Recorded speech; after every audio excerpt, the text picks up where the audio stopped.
Welcome to Bablu voice channel. प्यारे दोस्तों, खातून का शौहर बेवफा हो गया था। अफवाह थी कि वो शायद किसी दूसरी औरत से खुफिया शादी कर चुका है। ऐसे में फिर पीर फकीर याद आते हैं।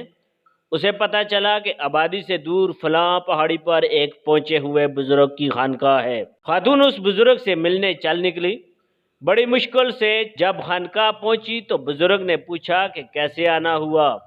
खातून ने कहा, मैंने अपनी ज़िंदगी के 20 बेहतरीन साल जिसको दिए, दिन रात जिसकी खिदमत की, वो मुझे भूलकर किसी दूसरी औरत के चक्कर में पड़ गया है। बुजुर्ग ने मिठाई का एक डब्बा खोला और खातून से कहा, ले ये मिठाई चेक करें और फिर बताए कि ये कब से हुआ। खातून ने एक मिठाई उठाई और खाई। उसे अच्छी लगी तो दूसरी उठाई और खा ली। मिठाई खाते खाते सारी सुनी अफवाहें दोहरा दी। अफवाहें और जिन खवातीन पर उसे शक था उनकी तादाद शायद ज्यादा थी, क्योंकि मिठाई का डब्बा साथ नहीं दे पाया। बुजुर्ग ने उस खातून से कहा, मैंने आपको एक मिठाई खाने को कहा था, आप सारा डब्बा खा गई, इससे आपको क्या समझ आई? खातून ने कुछ देर सोचा और फिर फलसफियाना अंदाज में कहा, अच्छा मैं समझ गई, आपका मतलब है मर्द का मिजाज ऐसा है, एक मिठाई चखने के बाद वो फिर दूसरी, तीसरी, चौथी की तलब रखता है। बुजुर्ग ने तब कर कहा, नहीं, बल्कि इसका मतलब ये है कि तुम बहुत ज्यादा मोटी और बुद्धि हो गई हो। तुम्हारा अपने खाने पीने पर कोई कंट्रोल नहीं है।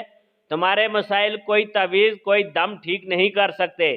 जो अपना मुंह और पेट कंट्रोल में रखो। मुंह पेट अगर कंट्रोल हो गया तो उम्र भले कम ना हो, जिसामत जरूर 20 साल पीछे वाली मिल जाएगी। सुना है उस पहाड़ी वाले बुजुर्ग के पास अब खवातीन नहीं जाती। बकौल खवातीन के उसके दम, दुरूद व तावीज़ में कोई असर नहीं होता। प्यारे दोस्तों, मेहंदी की रात थी। नबीला शादी के कामों में बिजी थी। अचानक से उसके कानों में आवाज़ पड़ी, इस्लामाबाद वाले आ गए। नबीला बहुत खुश थी, क्योंकि ख़ानदानी इख्तलाफात की वजह से शकील 15 साल बाद उसके घर आया था। नबीला चूँकि उसे 15 साल बाद देख रही थी तो उसने सोचा सज संवर के जाऊंगी। नबीला के 20,000 की कमेटी निकली थी।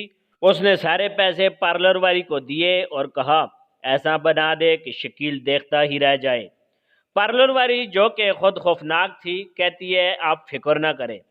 2 घंटे लगाकर वो तैयार हुई और कपड़े पहने ही थे कि नबीला की अम्मी का फ़ोन आया। बेटा कहाँ हो, शकील पूछ रहा है तेरा, एक सरप्राइज है तेरे लिए। ये सुनना था कि नबीला पुरानी फिल्मों की हीरोइनों की तरह शर्माते हुए बोली, अम्मी बस 2 मिनट, मैं फंक्शन में हूँगी। नबीला जैसे हाल में दाखिल हुई, शकील ने आवाज़ दी, ओ बंदरी इधर आ।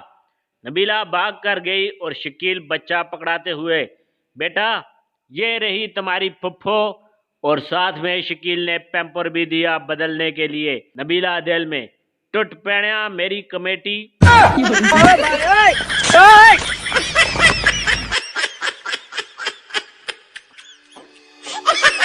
मुअज़्ज़ज़ सामीन इकराम, कैसी लगी आपको हमारी आज की वीडियो? अपनी कीमती राय का इजहार कमेंट्स में जरूर फरमाइएगा। मिलते हैं इंशाअल्लाह किसी और वीडियो में, तब तक के लिए अल्लाह हाफ़िज़।